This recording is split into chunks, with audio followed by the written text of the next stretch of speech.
So it's really complicated, and actually there's not awesome answers right now. There's some answers, but it's like kind of hokey. So the first thing you obviously do is canonicalization, right, which is just, do you have optional stuff, you know, all the stuff that we've been talking about. So that's great. Gives you more efficient crawl, gives you more value. You can get rid of your duplicates. So if you have any, like, you know, session IDs, all that stuff, you can just use the canonical tag, get rid of it, no problem. And then what happens is that you have this pagination. So you're canonicalizing, and then you're also paginating. But the problem is what you're describing is that you've got page 1, 2, 3, and if you change the sort order, page 1 is different, right? Or if you change view 100 versus view 500, you can't necessarily do a canonical because the content doesn't match. Does that make sense to everyone? Because the content has to either be exactly the same or a subset. So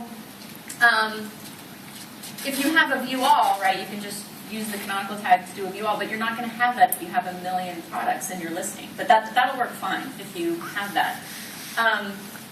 Let me go to, this is just sort of pagination generally.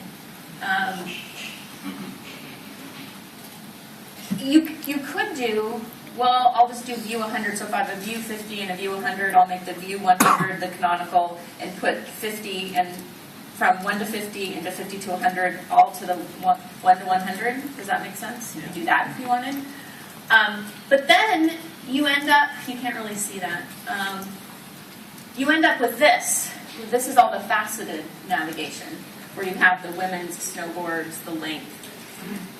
So these you can't canonicalize or paginate because it's all different. And so the best I've been able to come up with, and you guys can jump in, is figure out which of the facets you think should be indexed separately. So if I have a thing of snowboards and there's 1,000 pages, I might want to rank for women's snowboards, and I might want to rank for Arbor snowboards, and I might want to, you know, so brands, that kind of thing. And so those you would set separate pagination series for each one and canonicalize all of the pages for the series, even though you end up with some amount of duplicate content.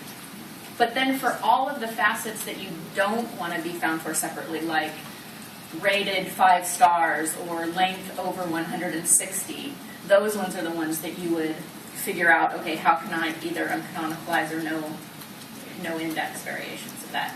And that has been the best thing I've been able to come up with. Miley, do you have anything to add to that sort of mess of like parameters? Sounds good. I'll take a little bit of a different approach actually with this. I like to pull out. Clearly not going to be right. I like to pull out. Bold man.